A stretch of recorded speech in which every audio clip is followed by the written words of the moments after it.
Hey, welcome to the Junk Project. I'm your host, Michelle Hill, and today we have the awesome opportunity to be joined with Tanja Vargo. Hey, Tanja, how's it going? Great. Thanks for having me on You're, this morning. I'm very excited. I'm so excited that you did it so early. Well, it works for me too. It works for me too because you can get it done before everything else in the day. Because every time somebody wanted to schedule something, I was like, oh, wait, I have that. Oh, never Yeah. mind. We have that. Yeah. Well, I'm a morning person, so Yeah. that's mentally where I'm just at my best. Come the afternoon, I'm like, really, it's nap time come, like 1 o'clock. So um anyway, I would love for you to share about what you do and how you help customers or people in Okay. general. People. Okay, I have two businesses. I have the business I just launched, which is Mind, Body, and Soul Mentor. Um, and basically, I'm helping people go from burnout to bliss, and I'm helping them create a more positive mindset, work on their body to get their vibration up, and if they have any physical goals they want to meet, help them take care of that. And then, just helping people get in touch with source, and if they have any techniques they want to learn and things like that in regards to the spiritual aspect of their life, I help them get that all into alignment. So I have a question for you on that, just because just recently I was taking a class and I've had it said to me before and I didn't know exactly what it meant, so I had to look it up. But there were something like you have a good aura or I don't know, something like that, right? Uh-huh. So I finally looked it up yesterday. I still am just as confused, but other than they have this cool camera that takes your picture and it can Yeah. show it, right? But Yeah. is that something like similar to kind of, like what you do? I just asking just because I just learned like about it Yeah, just the well, other day. so this is a thing is like it's a forever, there's always another thing to learn and another thing to learn and another thing to learn. And so much of it is actually scientific that there's a lot of scientific basis for a lot of it. And people think it's hokey. So it's more spiritual people are into it.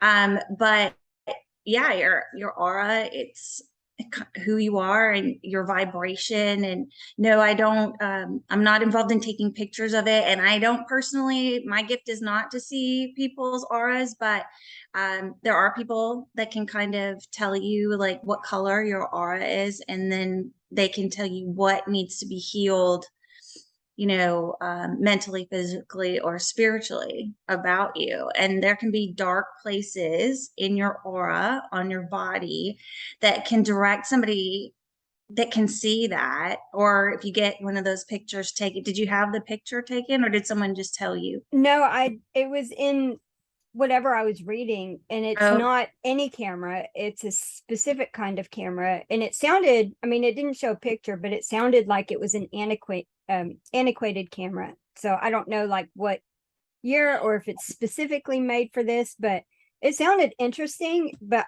I don't, I never grabbed the concept because that's not the first time somebody said something like that to me. mhm. But I guess I don't see it, or maybe I'm not attentive to it with other people. So I was just super curious when you said, spiritual, and I'm like, I'm just learning all this stuff. Yeah. So it was It, really interesting.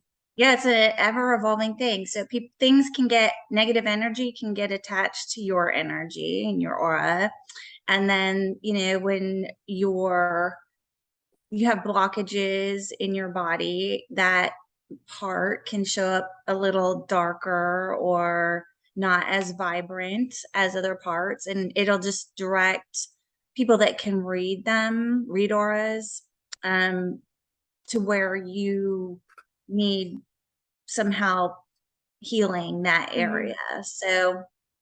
So say like somebody tried to tell me my throat chakra has been blocked.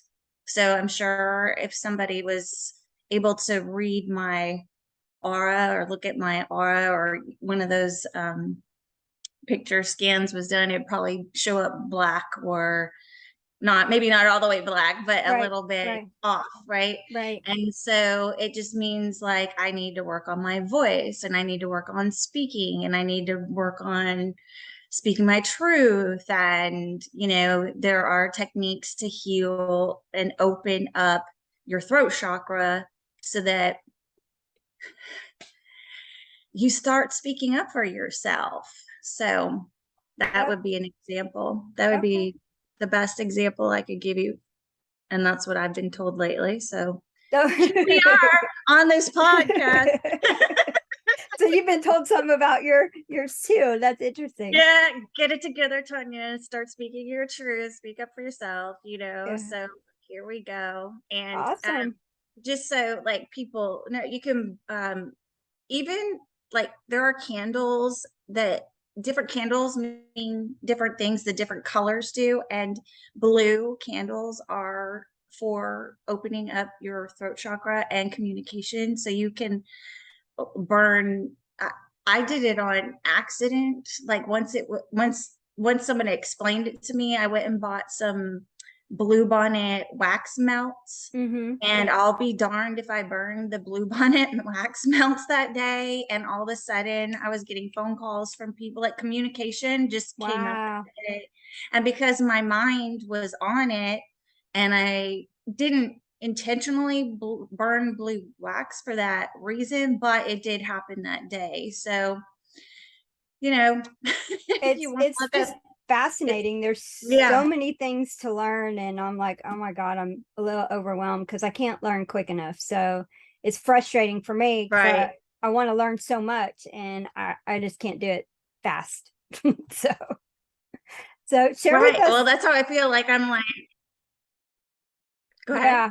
Oh no, I was gonna say share with us your other business too. I didn't want to forget that. So, my business that I have been in for 9 years, I am a residential real estate agent here in Houston, Texas. Um, and I can help with commercial purchases and sales for the entire state, but Wow. residential, I kind of keep myself local. It's a little bit easier to drive Yeah. around, help people. Yeah. But I have Yeah. partnerships with people in other cities and things like that as a part of my business. So even if you came to me and you lived in another city or state, I have lots of partnerships That's with people. awesome. So Mhm. how is the market in Houston? Is it still pretty crazy like in Dallas here? I would say so. I mean, it's our market really doesn't suffer as hard as other markets, and it's hard to get people to understand that. I think Dallas would probably be similar to ours. We have a really balanced market with the medical field and the oil field and education and industrial. And so it just, we're not a vacation city. So our market is pretty, it doesn't fluctuate as much as other markets. And Okay. so there's people coming all the time, whether it's the oil field, the medical, because we have, MD Anderson is the #1 cancer center in the world, I Oh believe, wow. not just the United States.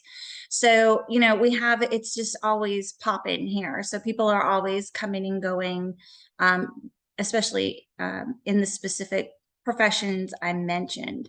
Right. And then Houston, we're the fourth largest city in the world. So Yeah, you're big, big huge. old melting pot with a lot of different things going on here. And in terms of the state, our cost of living is about 9 or 10% lower than Dallas is. And then In some cases, we can be 60% lower than Austin. So Oh, wow. we're really attractive for that reason too. So you can come here. It's inexpensive to live. There's things to do. There's things to see. It's the fourth largest city. It's the #1 mecca for medical. So there's a lot going on here. So our market rarely takes the kicks that other markets take. Ours will slow down because we just have to kind of recoach people on like, Mhm. it doesn't snow here. That's not happening to us, We're, you know, Yeah. um, we're not a vacation city. Yeah. We'll be okay. It's That's not as pretty as somewhere else. yeah, well, yeah, it's not as pretty here as Neither is many Dallas, cities. so it's okay. Fort Worth is not much either. Everything's, to me, there's so much brown and green. Now there is it Conroe or something towards Mhm. Houston? I haven't been like off the freeway, but around the freeway, it's really green and pretty. So I've noticed that, but it's been a long Yeah, time since I've been that way. on So the north side, yeah, the north side where the Woodlands is and yeah, it's Conroe real would pretty. be Yeah. yeah. Mhm. Yeah. Everything else is just brown and green, and I hate those colors. So I like green, and I'm like, we don't see green much here. I see it all in these other states, but I'm not interested in moving. So I'm just going to have to suck it up. Well, that is the thing. You kind of get pigeonholed here, right? Because you're like, I don't want to pay that for a home somewhere else. I do Yeah. not want to Yeah. pay that. HEB keeps my Yeah. groceries real low here. I Yep. don't want to go anywhere else. I've been here most of my life. I love it. I love my area. It's not Dallas. It's a suburb of Fort Worth. Uh-huh. So, I know how to back road it from here to, I mean, I can go any direction back roads. So I love that. Um, and it takes a long time to figure those out. Well, I don't know. I'm just not much for change or moving, or I didn't like it the first time. I definitely don't want to do it again. So, if I'm moving though, I'm upgrading my house, but that would be the extent of me moving or not. Uh-huh. I like my area. So Yeah. Yeah, I get it. I get yeah, it. Well, I'm getting older, right? And yeah, so it's like in the last couple of years, even in the winter for us, where it can get down, I mean, probably like 45 normally in the yeah. middle of the night in the winter, and then the high will be 60 in the winter or 70. And I wake up and I'm like, I can't run because my joints hurt. Like I'm there. I'm there. I was like, what am I talking Yeah, about moving back north? I don't yeah, think yeah, I exactly. don't think that's gonna happen. Yeah. I literally change my exercise program and regimen based on the weather, right? That's So in the summer I run in the morning and in the winter yeah, I run at night. So it's because it takes me all day to get my joints going. It's yeah, no yeah. joke. No But joke. I tell you what, I don't like to run. I've already come to the conclusion I'm zombie food, so I'm just going to sacrifice myself for the greater good because I'm not interested in running. I hate it so much. I mean, I've done it and I can do it, but I don't like it. So I'd rather do something else. Yeah, so definitely if I was writing a program for you, running would not be on the No, program. no. I'm hoping I could just outrun the zombies. I mean, that would be cool. But, since they don't die, I'm not sure how long I could actually outrun them. So I've already just given myself up. So, I'm going to sacrifice myself so everybody else can run away. Oh my God. Oh, you're making me cry. Yeah. Well, they'll all get us in the end. Because Yeah. That's I what I figured. You know, I like giving my husband a hard time. He's not like into really prepping or anything, but he'll prep a little bit. And I'm like, the zombie apocalypse is coming. So, we need to make sure we have all this food and our windows boarded up so they can't come in. But, I think there's a joke in there too that, what was it? Something like, I don't think I could just walk by and No, I could walk by and them not notice me, you know, because that joke is like there's nothing there. So there's nothing for them to want anyway, because they can't smell my brain. It's You can't smell your brain. yeah. I can maybe just sneak on by and they wouldn't even know it, you know. Maybe I don't know if playing dumb works, you know. I don't know. There's so many avenues to go down with the zombies, but I do love zombies. I guess we should talking about them. And I cannot stand The Walking Dead. As I soon don't as I watch hear those. oh my God, I No. can't even listen to like the Yeah. sound because all you hear the whole time is people are Like watching somebody it, in like, a restaurant. oh, I can't do it. I can't do it. It's Yeah. awful. I can't even listen to it. However, should the zombie apocalypse happen, I hope it works out more like that because Yeah. those zombies are slow and dumb. Like, and they literally use them to make Yeah. things, Oh empower yeah. things, make them walk in circles and stuff. And I was like, dang, there you go. That's funny. You know, ironically, I don't watch zombie shows. I don't like them. I just like zombies. I like decorating zombies. I like doing zombie stuff, but I don't really like watching the shows because it drives me nuts because there's no yeah. there's no fixing the situation. And I can't stand watching shows that have problem after problem after problem after problem because I'm like, I got the solution. It's right here. And if it doesn't get fixed quickly, I turn it off. I don't even care. So Yeah. zombies, I don't really care to watch because there's no solution except to shoot them, and that's it. And then they come back because they're not dead the first time, I guess. And then they come back 2-3 more times. I'm like, I give up. So we're good. Well, it seems like they need to be really sufficiently slaughtered, and I don't think I'm down for that either. You know, Yeah. like I'd be throwing up mid slay. You know, like This is barf gross. slay, barf slay. You know, it's not gonna work great. I just really don't like any type of end of the world apocalyptic type Nah. show. It like I'm No, I don't either. I'm messed up the rest of the day. I literally have to go to sleep and wake up the next morning to get that off me, you know. I've had days like that. I'm like, I'll have a really bad attitude and I'll go out and do stuff because I don't realize it yet. And then I'll be kind of like snippy and I'm like, oh, your ass is going right back home and going back to bed because you are not going to be this today. So it's obvious that when I have days like, I mean, they're very few and far between, maybe like once every 6 months or something. But I'll literally go back home and just go right back to bed because I'm like, nope, not doing it today. Don't want to be around people. I got a bad attitude. No. I get it. Yeah, I do self-isolate as well. Yeah, my husband's like, it's too peoply out here. And I'm like, I can't fix that. So yeah, not a people person. He likes to be at home, which is cool.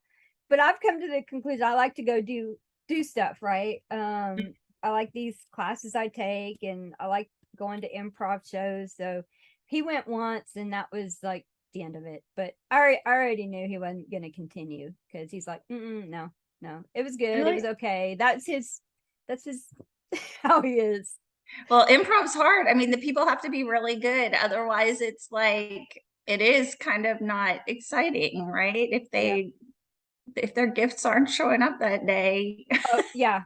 You're wondering why you went a little bit, but do y'all have so we have a 4-day weekend here and they offer free classes on the weekend. So once a month, if I could do it every Saturday, I would. I don't think my husband would like that too much, but once a month I go. So I go to 2 classes. They're about 3 hours each. And then I take myself to the show. And so I've seen it like 7 or 8 times. I think I'm their number one groupie, but they don't find it as funny as I do. So that's all right. that's cute. That's cute. I love going because what you learn in the class and then you get to continually see it because I'm learning something new every time. And it's a lot more complicated than I even realized. There's a lot more to it. There's certain signals, silent signals that you get from the other cast members or the person who plays the music. So all these are signal. I'm like, oh my God, mind blown. I can't keep up with all this stuff. Let me just focus on one thing at a time because I can't multitask. And you really have to kind of listen to different things and watch, your peers. And when you're doing this together. And of course, once you work with a certain group of people, you learn them, right? But it's fun. It's getting me better to oh, see, maybe not. There's my English. I'm learning how to speak better, but my English still sucks. So I don't know. Well, I imagine doing improv will help you strengthen your intuition as well, because you're always having to listen and read what's going on around you. And that's it's a gift strengthening technique, even Yeah. for your intuition. So that's an amazing, you're probably doing more for yourself than you even understand. Well, the first time I went was probably about 6 or 7 months ago, and he goes, "Everybody tell a story." And I'm like, "I don't know any stories." And then I went home and I go, "Oh my God, I know like 100 stories." So it was just a mental block, right? So basically what I'd say about improv, if you're going to take classes, it's mainly just learning how to get out of your own head. And it's Yeah. way more fun than Toastmasters. Toastmasters is sucky. It's like school. It's so rigid, but it's the same concept, other than they don't count your your ands, ifs, buts, your your crutch words and stuff. So I like improv better because it's more fun. But it's the same concept. Get out of your head. So when I'm in my head, I screw up. When I tend to get out of my head, I do pretty good. Now, if I could just stay out of my head, that'd be perfect. So that's what I got to learn how to do that. So like in terms of in and out of your head, do you mean like negative self-talk, or do you mean like your flow, or what do you mean? Thinking too much. Mm-hmm. You just think too much. There's and I think it's just with everything. I'm very self-analytical and I Mm-hmm. love to solve problems, but sometimes I think in general too much. I think I put more thought into something than it's actually really needed, right? And I think that's in most things that I do. So it's not bad per se. I just need to not think so much, and just kind of go with the flow of things and realize there's no set thing to anything. It's Mm-hmm. just, so there's, and what I love about improv is it doesn't matter. There's no wrong answer. You are Mm-hmm. never wrong in improv. So if somebody puts on the board that the suggestion is a nuclear physicist, and you have no idea what that, because when the first thing that comes to mind is a Coca-Cola fizzing, right? I mean, that's Mm-hmm. obvious what they do, but so I can go off that. I'm like, oh yeah, we just came up with a new Coca-Cola that fizzes when you whatever. So with improv, there's nothing wrong. It's your interpretation of it. So that's what I love about improv. I wish real life was like that, but it's not. So that's what sucks.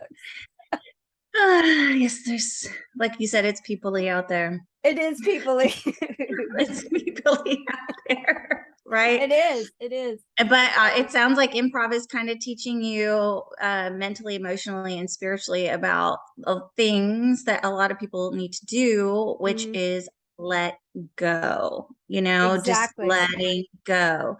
And there's millions of things and different techniques that you can assist yourself in doing that and getting to that place. And it sounds like for you, it's improv. And then you could probably even include some more things in. But when you finally get to that place of accepting yourself, which it sounds like that's what you're doing, like you're in that space, you know Hmm. what? I'm not wrong. It's okay to overthink. In this space, I'm learning to let go of being caught up in my own head, and I'm Hmm. pulling out the negative nonsense of my life that I don't need to be worried about, because does it really matter? Is it really true? Is it really, really, really true? Is it really, really, really, really true? And then, you just kind Yeah. of I- get peace with it. So I think Ironically, that's yeah, it was the improv class where the lady said she saw my aura. I've never met her. ah, So yeah, that was just different. I don't know if it's weird, but it's not the first time that I've heard that, but it was the first time in class that I've heard that. So uh that's cool.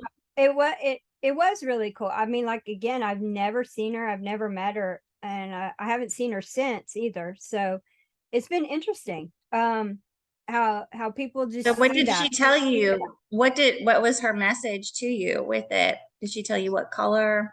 I don't remember she said a color. She said something along the lines that your aura is really good or bright, something like Right. that. Okay. So that Yeah. you probably are in your zone. I mean, that's Yeah. amazing. So that goes right along with what you're saying is that you just love that improv class so Yeah. much. And it probably is cleaning and strengthening you up so much. So you had a really clear and strong aura in that space because you're really feeling yourself and your power in that space. So that is a very healthy space for you, Miss Michelle. Oh, I So love it. I love it. yeah. That's why I said if I could go every weekend, and I might start pushing that with my husband a little. Oh, I'm gonna Mhm. go to class today too.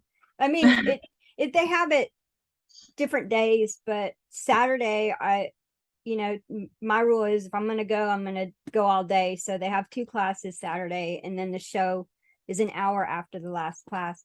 But yeah, it was just really interesting. And ironically, that was the day we were learning about public speaking.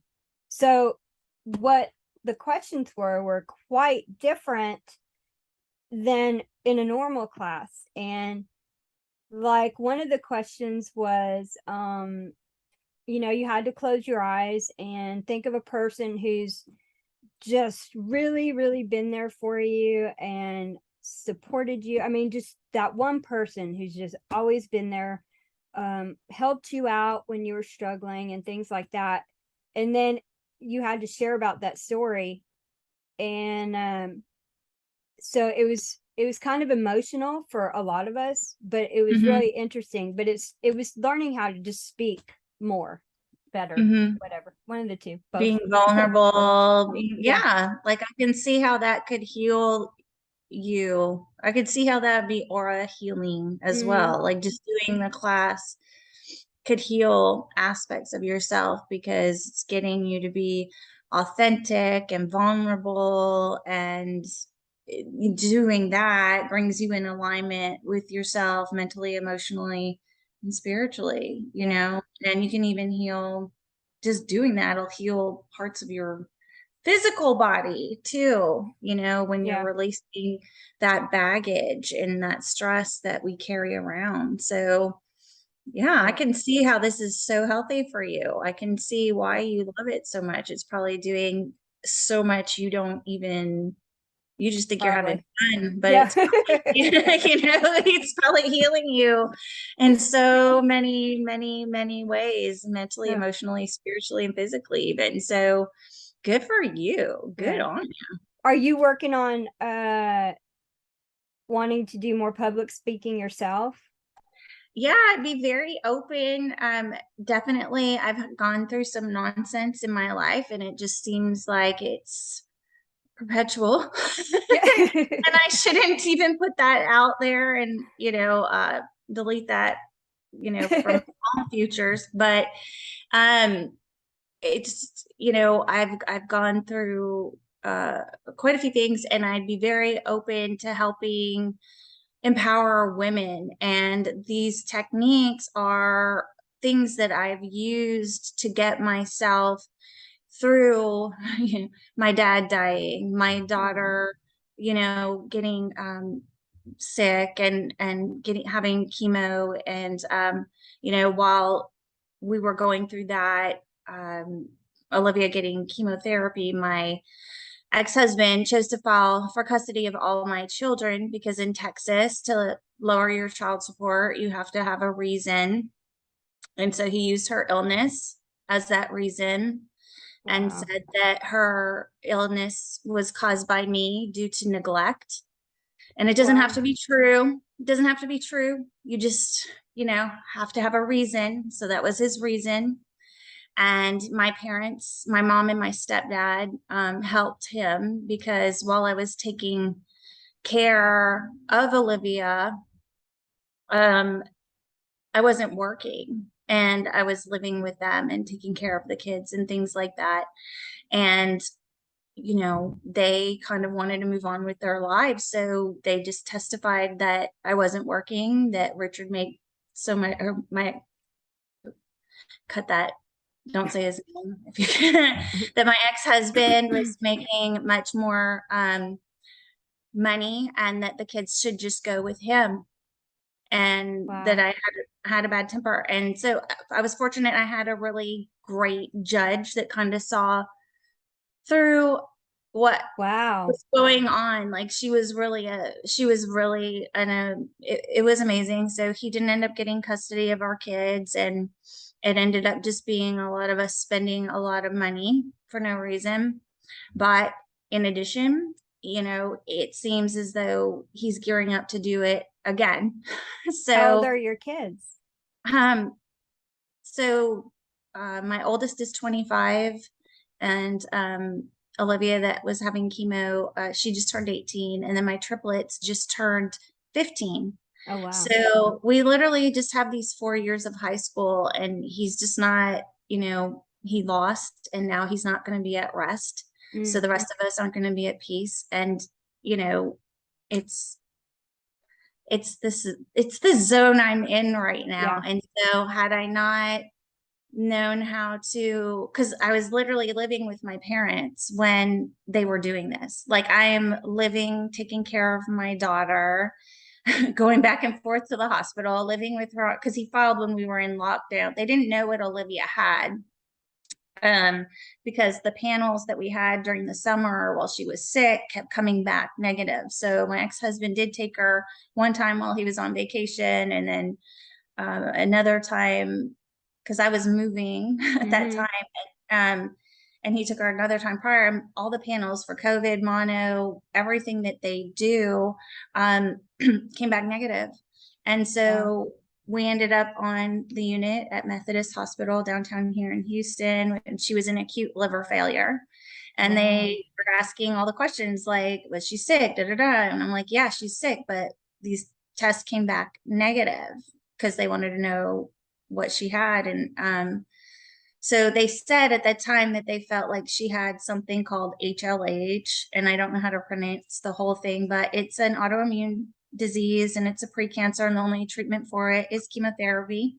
And it's usually 12 months, step down program. And Liv got it, she did it in 9 weeks. Like, she was Wow. very fortunate. And I really feel like a lot of what we were doing in our hospital room got her through this, along with, you know, her being positive and her doing what she was told and her being in her power with it. But, you know, so I want to definitely teach women these things, because there's no way to cope with your parents doing, you know, I'm not in any type of profession that would have me, you know, have my children removed. I don't do things Yeah. Yeah. that would have my children removed from my home. You know, he even had CPS come investigate, and it Wow. was just, he kept Olivia over Christmas when her, you know, she's going through this chemo stuff. It's her senior year. She's missing, you know, homecoming. She's just missing all the final chapters of her life. And of course, she's also coming of age, and she's going through this thing. And we got in an argument about college. She got accepted into a college that was near where her dad was living with his girlfriend at the time. And I was like, is that what your goal is? Like, is your point to move out there? Is Right. like, because we don't have to be doing all this custody crap. Like, you can literally just say, this is what I want to do. And so, you know, I hit the nerve, because Yeah. that's what was happening. And she blew up, and she was sharing a room with my autistic daughter at the time, and she went to run back to that bedroom screaming, and I grabbed her and I pulled her in, and my ex-husband used that, said that I abused her. Mm. I had CPS come, and then he kept her over Christmas and would not return her. And he has not returned. He didn't win custody of her, but they gave her rights to choose. And she's on her second car. He's paying Oh, for her school. He, you know, like, he sent money. Yeah. Yeah, that's what it was. And that's what it still is. Like he's not let me be involved in any of her college stuff. I've been watching all my friends do all these college activities with their children and just saying, asking, and of course they're like, so how is it with Olivia? And then I have to sit there and be like, Richard's, her dad's not involving me in Yeah. that. Yeah. So, and even yesterday, like when she did come spend time, she wanted to spend time with the triplets on their birthday. So she invited them to come to work. And, even that is interesting because that day I asked her for her address and things like that, and she wouldn't give it to me. And Hmm. yesterday I asked for it again, and they wouldn't give it to me. So, I really feel like there's a lot of things he's gearing up to make look Yeah. certain ways, but you Yeah. can't, people smell sleaze. You know, You know? here's what I've learned, but I want to ask this question first. So how did it affect your relationship with your parents or your mom and your stepdad? Well, there is no feeling like watching your mom on the stand, your own mother, the person that gave birth to you.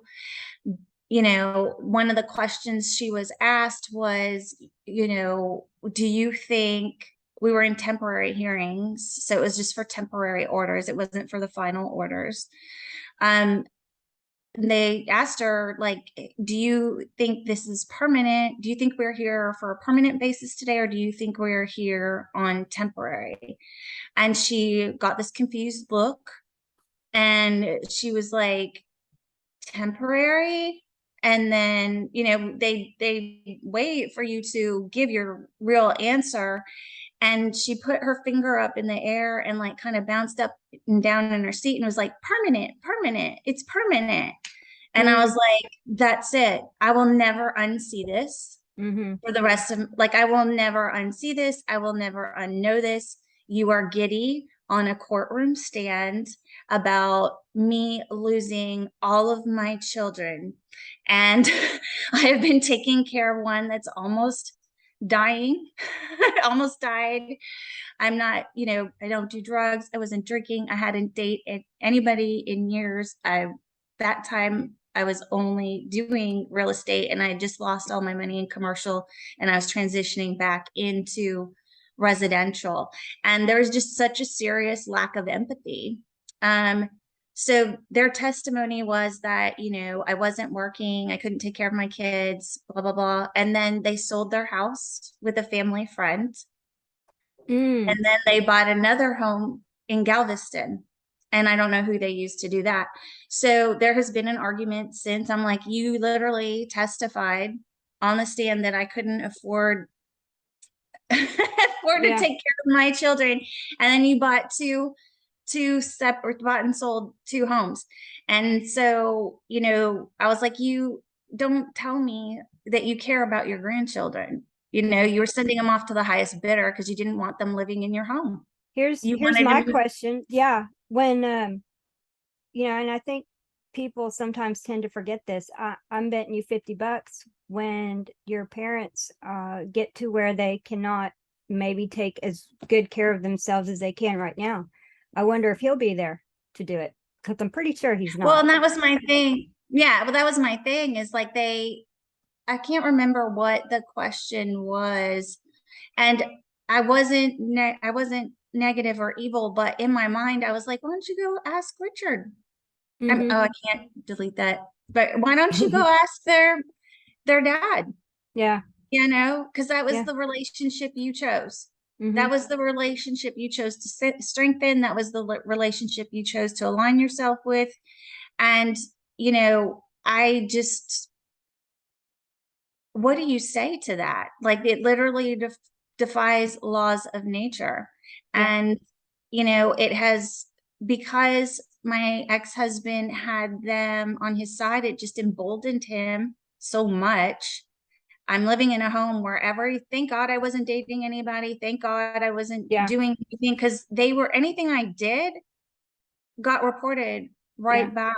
Like they would literally come to my bedroom door and be like, oh, we're walking around the block.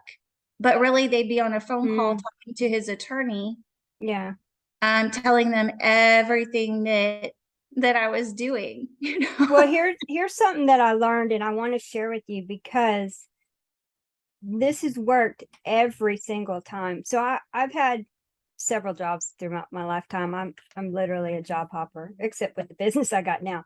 So anyway, I had a job and I'm very accountable. So every time I broke something, which was quite often, I reported it to my boss and, offered to pay for it as well. Now, I didn't realize that, insurance would cover it or whatever, but I still always offered. Thankfully, they didn't ask because I didn't have the money because it was stuff that was expensive. I just didn't realize. But what started happening is I had a coworker who would start sabotaging my equipment. Okay. And I was driving 18 wheelers. So I was driving fuel delivery Oh trucks and my he would start God. sabotaging my truck. So every time, and these trucks had pumps on them because we'd have to pump either into the ground or pump out of the ground. But either way, they had pumps. Now, understand, I didn't know how the truck worked when the pump was on. You are not supposed to drive that sucker when the pump is on. And the first time I drove it, I didn't know, but it was really horrible, loud now noise. And of course, I broke the pump, broke the truck, and had to pull over and get towed. And I told my boss, hey, this is what I did. Well, what had happened is somebody had turned the pump on. I didn't even know there was a light for it, right? And I didn't know, and so I drove it. I didn't know that's why it was making funny noises. I just thought, I was missing my gears because I sucked at Mhm. driving at the time. So, I just common sense was like, oh, okay, you're missing your gears quite a bit here. So anyway, it was over several things. I mean, but every time I broke something, I reported it. So when I started to report these things, I said, look, I did not do this. Okay. I don't know who did, but if I did this, I would be accountable. So there was an incident where somebody opened one of the valves on, I had brought a load in and it went down to the street, right? So now it's a hazard in the city. Oh my Anyway, God. they ended up finding out who it was. And so my point is this is no matter what, when you continue to stay with integrity and continue to be accountable for everything that you're doing, but only for what you're doing, right? Then the integrity shows. And so what had happened is they ended up finding the guy, obviously, and fired him. But it was because I believe that I was continually accountable for my actions that when I did break something, right? And so Yeah. he knew when I came to him and said, look, this happened and I did not do this, then he knew something else was going on. So, and that's not the first place that's happened. I've had that at other jobs as well. And what I've learned is just continue to show integrity because it shows eventually everybody else who does not have it and who, Mhm. and so I see that being the same in your situation. I don't know, but that's how I see it is, you're having all these issues, but you continue to stay where you're at and stay strong with and keep your integrity like you are. Like you said with the judge, it's going to show that these other people are just full of crap, Yeah. and like you said, yeah, you spot them. You can see when they're when you got somebody here who's accountable and then you got somebody here who's just lying about everything else, you know. Yeah. Well, and that's the thing that, like, that's the important thing is what you just said there is that he was caught so many times. And I don't know, if I should be thankful for the attorney he has or not, because he gave him advice to do these things. Like he gave him the advice to keep Olivia. Well, Yeah. here's the deal is we had, my oldest is 25. She doesn't live with us and she's not his daughter. But we have our triplets and one of our triplets is autistic. So you can't go to the court and say this mother is abusive, keep the child that is easy to take care of, weak and sick, and not take the autistic kid, Mm-hmm. you know? Mm-hmm. And thankfully the judge talked to all of my children. So it didn't matter what my ex-husband bought Olivia, what he did for her, what he pumped into her head, recently my daughter Bella, who is autistic, she had me watch The Lion King like last week when she was here. And there's a part in that movie where Simba goes to see Uncle Scar and tells him he's going to be king one day. And Yeah. Uncle Scar is like, hey, whatever you do, Simba, don't go to the elephant graveyard. That's just for the bravest of lions, right? And so if you were reading that, he would read it and it would say, don't go to the elephant graveyard, Simba. That is only for the bravest. But really, there's like active manipulation in that Mm-hmm. because Yeah. Scar really wants Simba to be dead. Yeah. And it triggered the crap out of me. And I was just like, that's what he's doing, Yeah. right? Yeah. That's the level of manipulation we're at here, where he can say something along the lines, no, I just simply said blah, blah, blah. Well, no, we know what you were doing. We Yeah. know what you were saying. We know how you're holding it down.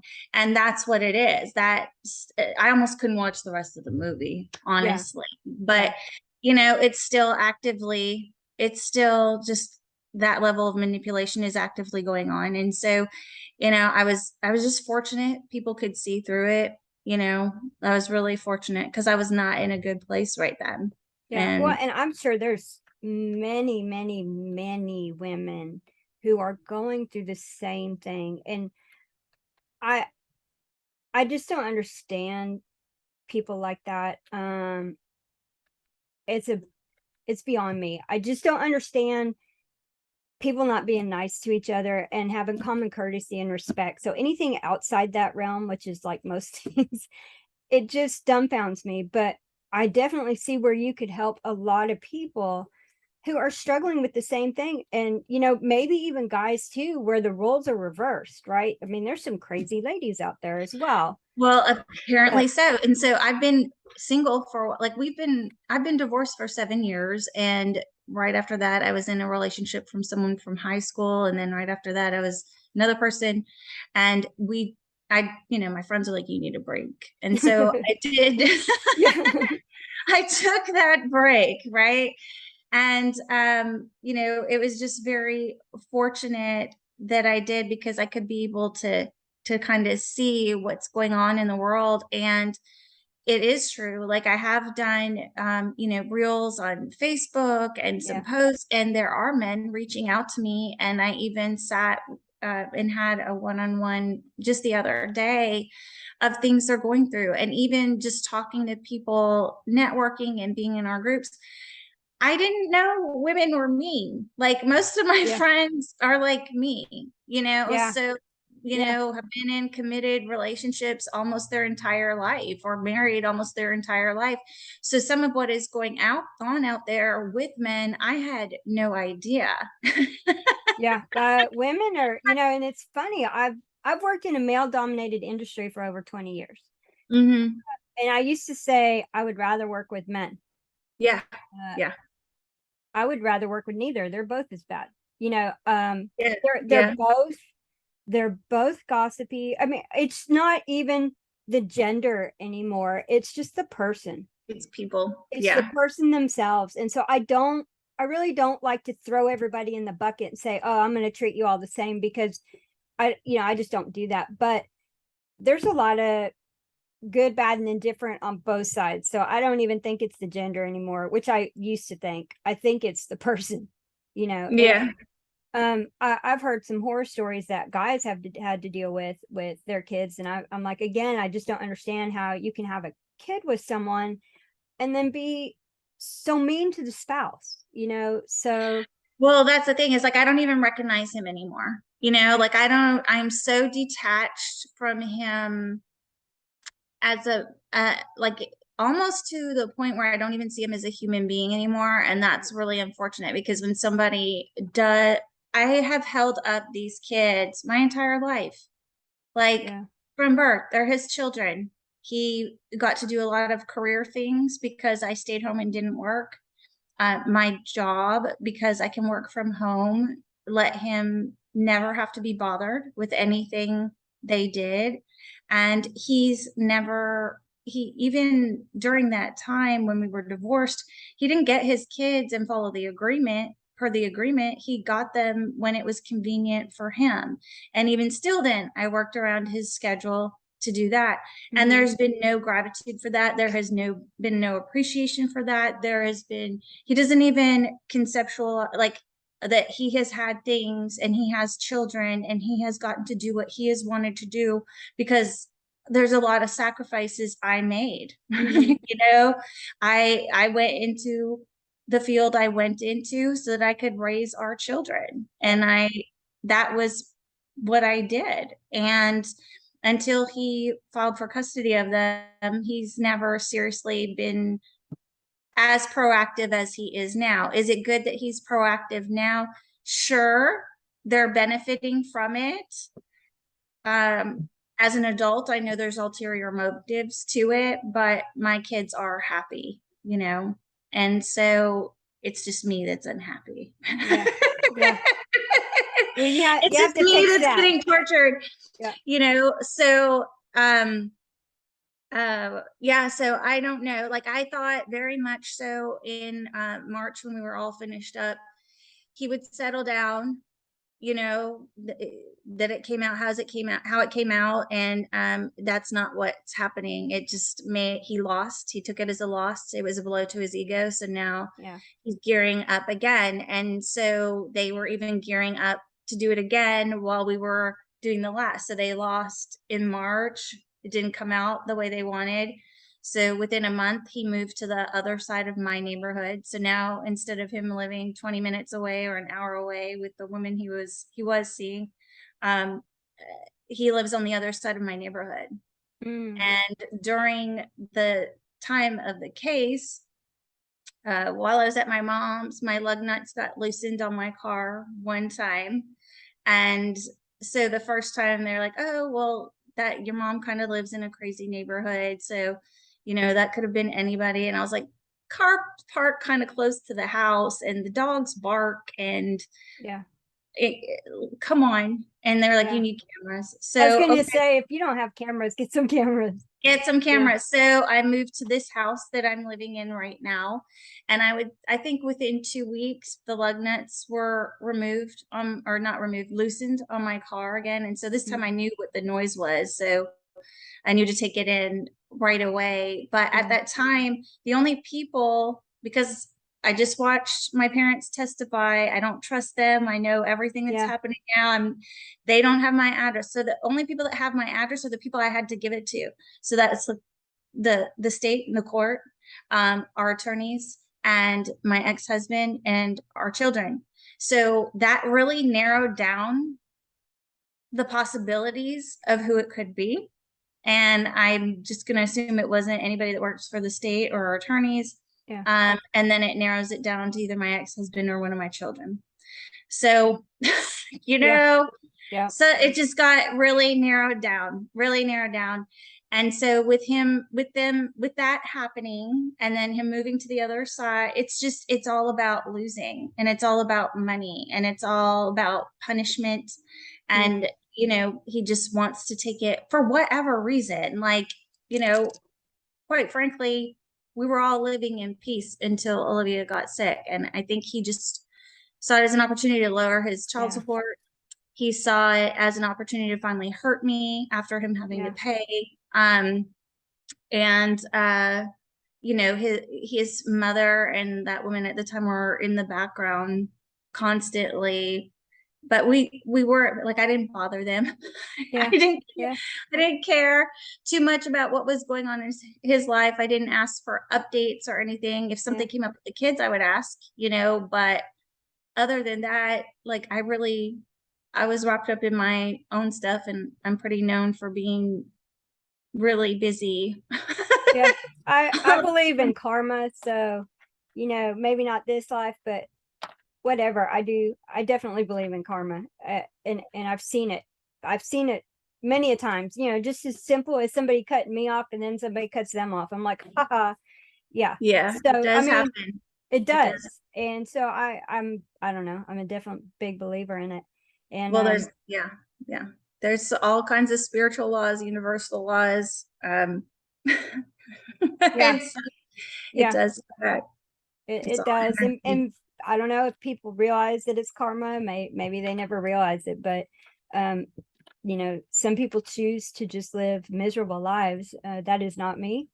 So I'm good with that. You do you. If that's how y'all want to live, you know, a miserable life. Mhm. It Yeah. I you're not in my bubble, so I'm good with that. You know. Yeah, and it's just that's kind of the way I see it too. And bliss is one of my core values, There you right? And go. that's where I'm trying to head everybody. And that's just what I want in my life. So it's just shocking to me that we got all done with that our daughter survived, and this is the state of being he wants to be in. Like, I don't understand. I am not somebody that understands choosing to be in that zone. Hmm. It doesn't create growth in any way. Yeah. In no way. It's not creating any type of growth, any type of happiness. But I get pulled along with Hmm. it. So I have to keep my aura strong and my vibration up and my, you know, uh, mental focus because, it's, I have my friends. That's who I have. I'm an orphan now. Yeah. So that's the way I see it. I've seen where sometimes friends are way better than family anyway. So Hmm. it's a Well, win for you. And you don't need to be around somebody who's not gonna support you and you know anyway. So uh, I don't know. I mean it's easier for me to say that, right? Than it no, is it's because it's your toxic. mom. Yeah, it's toxic and it's Yeah. unfortunate. The very reason I ended up with any of the men I ended up with long term was because I learned to blow that type of behavior off, Yeah. where it's like punish you, bring you in, punish you, bring you in, punish Yeah. you, bring you in. And that's what I learned growing up because that's how I was treated. Because for one thing, my mom fought, like my stepdad got a job offer here in Texas, and that's how we ended up here. And so he convinced her to leave all of our family in Canada, everything we knew, and move here to Houston. Mm. I chose to stay. So she left me there to come down here with him because I wasn't believing in it right away. But then high school was approaching, and all girls want their mom, Mm-hmm. right? And any girl would. So I came to Texas and I left our entire family, and we had a very big family that, we did things with each other on the weekend, whether it was my Yeah. dad's side or my mom's side, like everybody was pretty involved and intertwined in each other's lives. And so at 14, I moved from a suburb in Toronto, Canada, down here in Houston, Texas. I went to Sharpstown High School, and that was a big change. There are a lot of gangs in that school. Mm. And, Rodney King had, I think it happened when I got here. I can't remember, or the verdict was coming. I can't remember.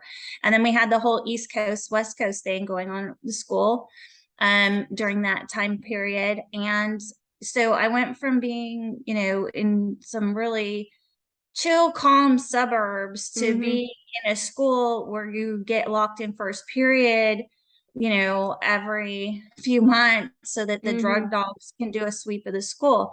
It was a really big change. And I would get in trouble for not making good grades and stuff like that. Like, you're just not trying. You're just not smart enough. You're just not Wow. okay. Well, even though the language is the same language, I wasn't so great at spelling and reading anyway in Canada. And then Yeah. when you compare, and a lot of the letters are reversed, or like in Canada, a lot of the words they use the French combinations and things like that. So here they don't have that. So Yeah.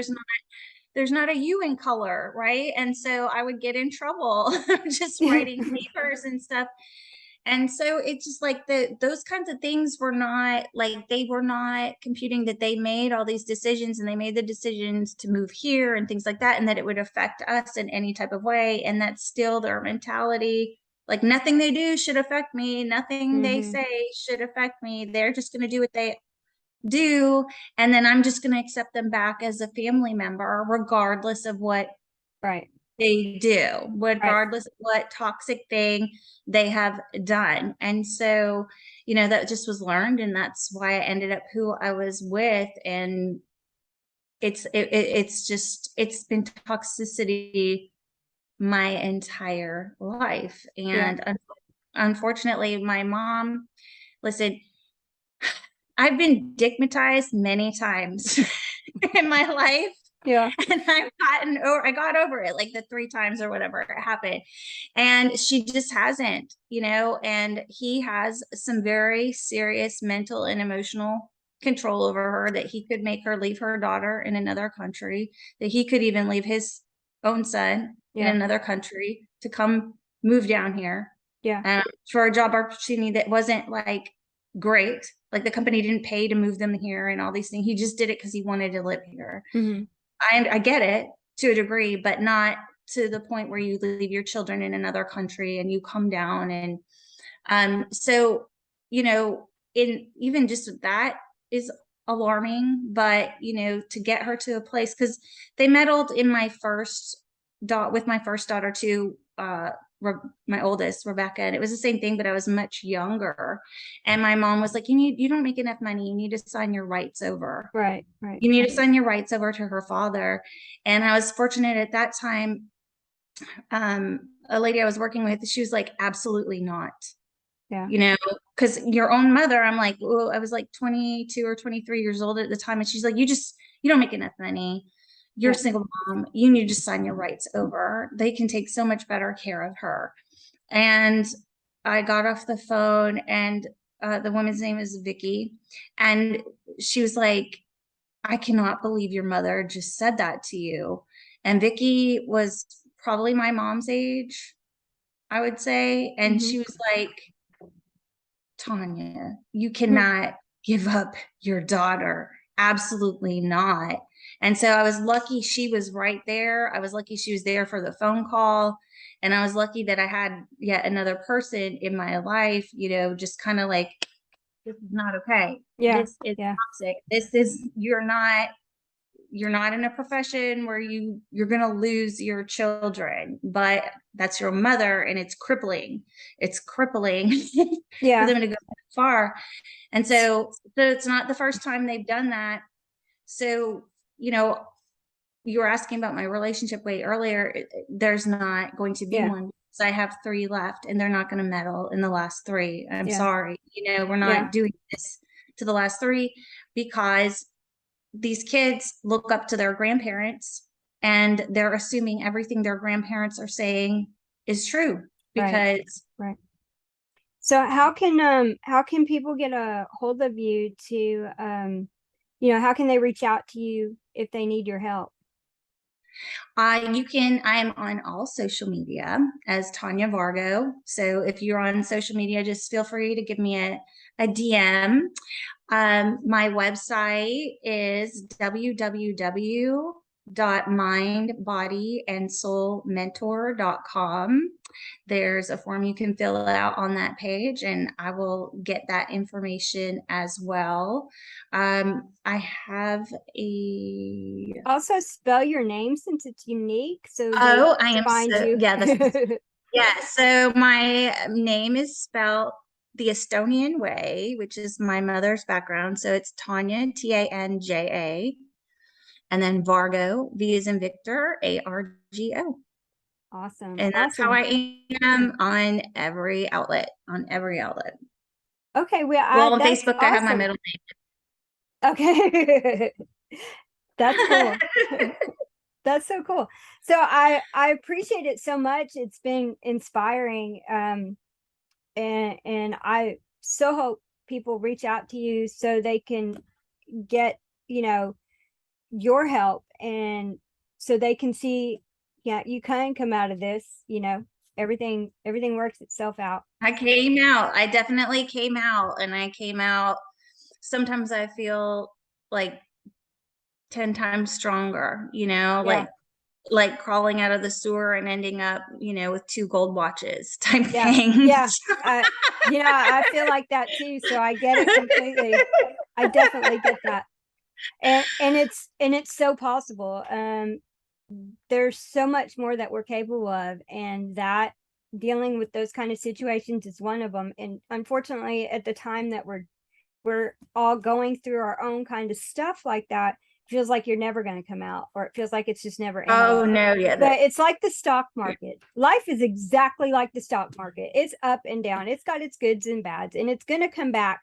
If it's bad, it's going to come up good. If it's good, just expect that you're going to have a bad day, and that's okay. That is life. Life is like the biggest roller coaster there is. It's as bipolar as you're going to get. And you just learn to, you know, learn to just enjoy the ride and know that every time it goes down, it's coming back up, and you're going to make it through, and well, that's been that's what I tell myself. So well, I love and appreciate you so much for having me on your podcast. I just really appreciate you even taking the time to have me on and, oh, let me get my story out there and share my business. Like that is just so sweet. And I I think love it. I just really think you're going to be a part of my growth. I hope so. That'd be I awesome. I really hope. I don't know always what I do for other people, because people just don't tell me, and I don't have a clue, and I don't want to know. I just want to help. I don't have to Mhm. know what I did, but I'm so glad that, we had the opportunity to meet, and we had Yes. the opportunity to talk, and it's been awesome. And Thank I truly appreciate your time, especially so early in the morning. It's been awesome. And yeah, and so you have an awesome day. you too. Thank you for having me on. Oh, you're And so welcome. thank you to everybody. Have a great day. Thanks. All Bye. right. Bye.